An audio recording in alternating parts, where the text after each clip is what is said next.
How to turn weakness into strength. A trick manipulators use. In our lives, we often try to hide our weaknesses. We mask insecurity with bravado, conceal ignorance with clever phrases, and fear showing vulnerability, fearing judgment or loss of influence.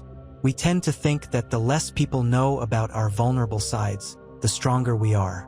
But what if this intuition isn't always true?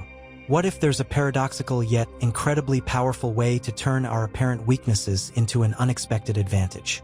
Or, even more surprisingly, how manipulators use this trick to make us do what they want, presenting the desired as forbidden or unavailable.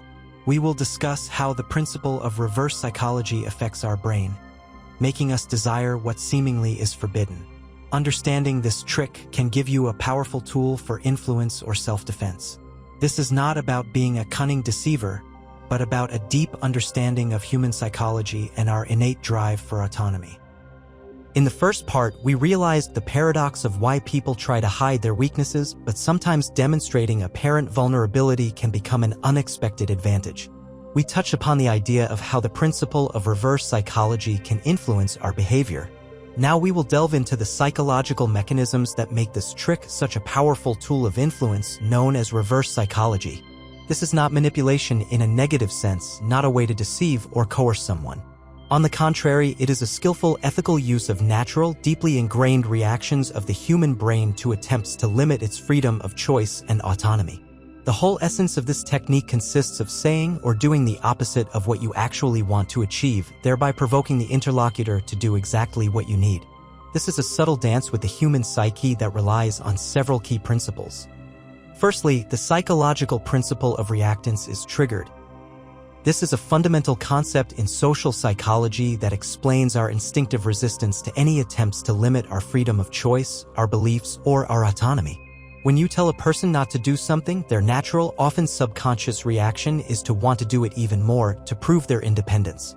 This desire arises not because they suddenly changed their mind about the action itself, but because of a desire to prove their independence and restore a sense of control.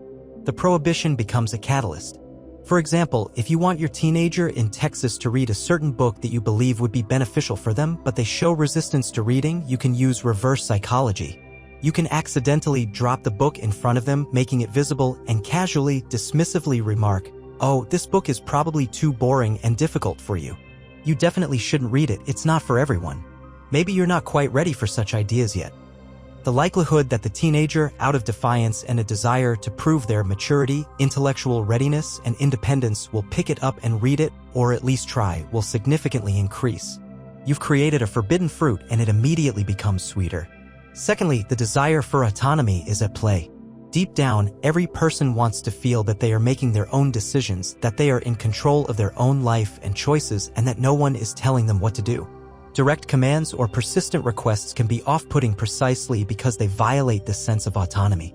Reverse psychology, on the other hand, creates the illusion that the person themselves came to the desired conclusion or chose to perform the desired action. You don't tell them do this, you tell them don't do this, or this might not be for you, and their own brain, reacting to this restriction, pushes them towards the desired outcome. Consider a work situation. You are a project manager at a large tech company in Silicon Valley, and you need your team to start using a new, more effective, but currently unfamiliar work methodology. A direct instruction might be met with resistance. Instead, you could say, this new methodology might not be for everyone. It requires quite a bit of effort and a willingness to change, and not everyone will be able to adapt to it. Perhaps it's better to stick with the old methods for now if you're not sure you can handle it. This phrase, undermining their confidence in their ability to cope, can trigger a strong desire in highly motivated professionals to prove otherwise, leading them to actively implement the new methodology themselves. Thirdly, it's the forbidden fruit effect and curiosity. What is forbidden seems unattainable, exclusive, or unpopular in the sense of not for everyone often becomes much more attractive and desirable. If something is presented as not for everyone or too difficult, some people, especially those with strong egos or a drive for achievement, develop an intense desire to prove otherwise, to overcome this unavailability. Imagine an advertising slogan for an exclusive club in New York. This exclusive club is not for everyone. Admission by special invitation only. Perhaps you don't qualify. This instantly piques the interest of many who will want to get that forbidden invitation simply to prove they are good enough. Or the marketing of a new expensive product that is positioned as difficult to master and not for everyone, which triggers consumers' desire to prove their intelligence and buy it. This mechanism works on a basic level. We want what we cannot have, or what we are told is beyond our reach. Fourthly, this technique often uses focus shifting. Instead of applying direct pressure or trying to persuade the person with arguments, you redirect their attention to fighting against the prohibition or limitation that you yourself have created. This distracts them from your true goal, and they expend their energy on overcoming the artificially created barrier. For example, in negotiations in Los Angeles, if you want your opponent to accept your offer, which may not be ideal for them, instead of directly pushing or listing all the benefits, you can say with a slight hint of doubt in your voice, "I don't think this offer is bold enough for you. Perhaps it's too simple and you're looking for something more ambitious. Maybe you're not ready for such simple solutions." This might compel them to accept your offer to prove their boldness, ambition, or complex thinking. You are not persuading them to accept the offer. You are provoking them to prove to you that they are capable of a simple solution. All these principles are based on using a person's intrinsic desire for freedom, independence, and self-actualization to achieve your goal, but in such a way that they want to do it themselves. You do not coerce, but rather provoke the desired response. This is a subtle dance that requires attentiveness and an understanding of the interlocutor's psychology. It is important that your phrasing does not appear as a direct insult or an attempt to demean, but rather as a kind of challenge or underestimation of their abilities, which they will want to counter. This approach allows you to achieve the desired result while maintaining a sense of autonomy for the person who ultimately makes their own decision. We have come a long way in exploring reverse psychology. In the first part, we realized the paradox of turning apparent weaknesses into strengths, and in the second, we delved into the mechanisms of reactance, the desire for autonomy, the forbidden fruit, effect, and focus shifting. Now it's time to summarize and understand how this strategy can become a valuable skill.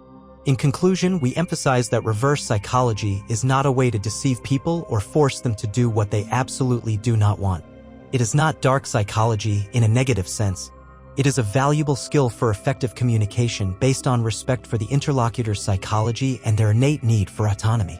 It is the ability to exert influence without resorting to direct pressure, but by creating conditions under which people themselves come to the desired solution.